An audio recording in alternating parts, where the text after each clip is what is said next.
মহরম মাসের প্রথম জুমার দিনে বাড়াতে আল্লাহর এই জিকিরটি ১১১ বার করুন। ৫০ বছরের কবিরা গুনাহ মাফ হবে, গায়েবী সাহায্য আসবে, ভাগ্য খুলে যাবে, দোয়া কবুল হবে, আশা আকাঙ্ক্ষা পূরণ হবে। মহরম মাস আল্লাহ পাক রব্বুল আলামিনের মাস। মহরম শব্দের অর্থ পবিত্র, নিষিদ্ধ, সম্মানিত। হিজরি সনের প্রথম মাস হিসেবে মহরম মাসের গুরুত্ব তাৎপর্য অনেক বেশি। মহরম মাসটি আল্লাহ তাআলার কাছে অনেক পছন্দনীয় একটি মাস, বরকতপূর্ণ একটি মাস, মাহাত্ম্যপূর্ণ একটি মাস, তাৎপর্যপূর্ণ একটি মাস। এই মাসের ফজিলত, এই মাসের তাৎপর্য, এই মাসের বৈশিষ্ট্য আল্লাহ পাক রব্বুল আলামিন বিশেষ করে সম্মানিত মাস বলে আখ্যায়িত করেছেন। মিনহা আরবাআতুন হুরুম। আল্লাহ তাআলা আসমান জমিন সৃষ্টির সূচনা লগ্ন থেকে ১২টি মাস নির্ধারণ করে রেখেছেন, নির্ধারণ করে দিয়েছেন। এর মধ্যে থেকে 4টি মাস সম্মানিত, এটি সুপ্রতিষ্ঠিত বিধান। আল্লাহ পাক রব্বুল আলামিন এর মধ্যে থেকে মহরম মাসকে বিশেষ মর্যাদা প্রদান করেছেন। এই মাসের মধ্যে বিশেষ একটি দিন রয়েছে, যে দিনটিকে আশুরার দিবস বা আশুরার দিন বলা হয়ে থাকে। পৃথিবীর ইতিহাসে অনেক ঐতিহাসিক ঘটনা এই দিনে সংঘটিত হয়েছে।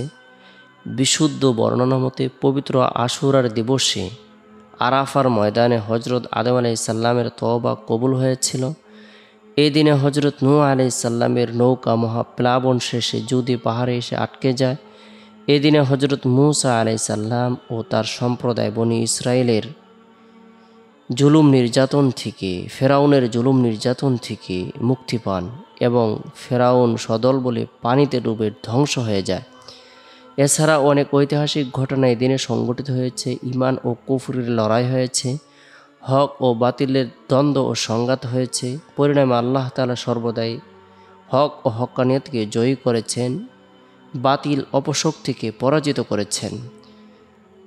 তাই আল্লাহ তাআলার শুকরিয়া আদায়ের উদ্দেশ্যে আমরা প্রত্যেকেই মহরম মাসে বেশি বেশি করে নফল ইবাদত বন্দেগী করব, কোরআন তেলাওয়াত করব, জিকির আজগার করব, তাসবিহ তাহলিল পাঠ করব, রব্বুল আলামিনের দরবারে রুনাজারি করব।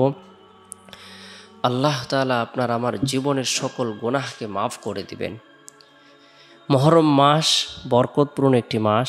আবার এ মাসের মধ্যে জুমার দিন, সাপ্তাহিক সকল দিন থেকে শ্রেষ্ঠ দিন। জুমার দিনে আল্লাহ তাআলা এই পৃথিবীকে ধ্বংস করে দেবেন। মহরম মাসে জুমার দিনে আল্লাহ তাআলা পৃথিবীর ইতিহাসে অনেক ঐতিহাসিক ঘটনা সংঘটিত করবেন। তাই আমরা জুমার দিনটিকে গুরুত্ব দিব, মহরম মাসটিকে গুরুত্ব দিব, দিয়ে প্রত্যেকেই নিজের জীবনের গুনাহের কথা স্মরণ করে, নাফরমানির কথা স্মরণ করে, অন্যায় অপরাধের কথা স্মরণ করে খাঁটি দিলে তওবার নিয়তে অধিক পরিমাণে ইস্তিগফারের আমল করব, রব্বুল আলামিনের দরবারে রুনাজারি করব।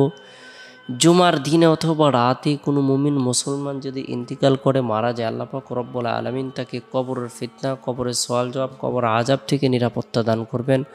আল্লাহ তাআলা গায়বী সাহায্য প্রদান করবেন। গুরুত্ব সহকারে আমরা প্রত্যেকেই একাগ্রতার সাথে মনে প্রাণে বিশ্বাস রেখে মহরম মাসের ফজিলতের দিকে লক্ষ্য করে, জুমার দিনের ফজিলতের দিকে লক্ষ্য করে নফল ইবাদত বন্দেগী করব। বিশেষ করে জুমার দিন সূরাতুল কাহাফ তেলাওয়াত করব।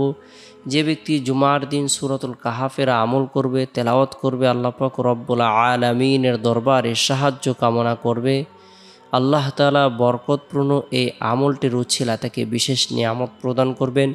যে ব্যক্তি জুমার দিন সূরাতুল কাহাফের আমল করবে, আল্লাহ তাআলা তার জন্য ৭০,০০০ ফেরেশতা নিযুক্ত করে দিবেন। এই ৭০,০০০ ফেরেশতা দীর্ঘ ১ সপ্তাহ পর্যন্ত তার জন্য মাগফিরাত কামনা করতে থাকবে। যে ব্যক্তি জুমার দিন সূরাতুল কাহাফ তেলাওয়াত করবে, আল্লাহ তাআলা তাকে দাজ্জালের ভয়াবহ ফিতনা থেকে নিরাপত্তা দান করবেন। যে ব্যক্তি জুমার দিন সূরাতুল কাহাফ তেলাওয়াত করবে, আল্লাহ তাআলা তার ঈমানের মধ্যে একটি নূর প্রদান করবেন, যে নূরটি দীর্ঘ ১ সপ্তাহ পর্যন্ত তার অন্তরের মধ্যে চমকাইতে থাকবে। গুরুত্ব সহকারে জুমার দিন ফজরের নামাজের পর থেকে নিয়ে জুমার নামাজের আগ পর্যন্ত যে সময় রয়েছে এই সময়ের মধ্যে সূরাতুল কাহাফের আমল করব। পরিবার পরিজনদেরকে, স্ত্রী সন্তানদেরকে, আত্মীয় স্বজনদেরকে, প্রতিবেশীদেরকে সূরাতুল কাহাফ আমল করার ব্যাপারে উৎসাহ প্রদান করব, আদেশ প্রদান করব। এরপরে জুমার দিন জুমার নামাজ সম্পূর্ণ করার পর মা বোনেরা জোহরের নামাজ সম্পূর্ণ করার পর নিরিবিলি এক পরিবেশের মধ্যে বসে গুরুত্ব সহকারে গুনাহ মাফের উদ্দেশ্যে তওবার নিয়তে 111 বার ইস্তিগফারের আমল করব। আস্তাগফিরুল্লাহ রব্বি মিন কুল্লি যামবি ওয়া আতুবু ইলাইহি।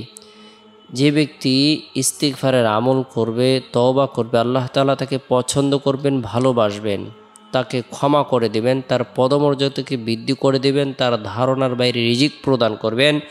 ইন্নাল্লাহা ইউহিব্বুত তাওয়াবিন ওয়া ইউহিব্বুল মুতাতাহহিরিন। আল্লাহ তাআলা তওবাকারীদেরকে, তওবাকারিনীদেরকে, পবিত্রতা অর্জনকারিনীদেরকে পছন্দ করেন, ভালোবাসেন।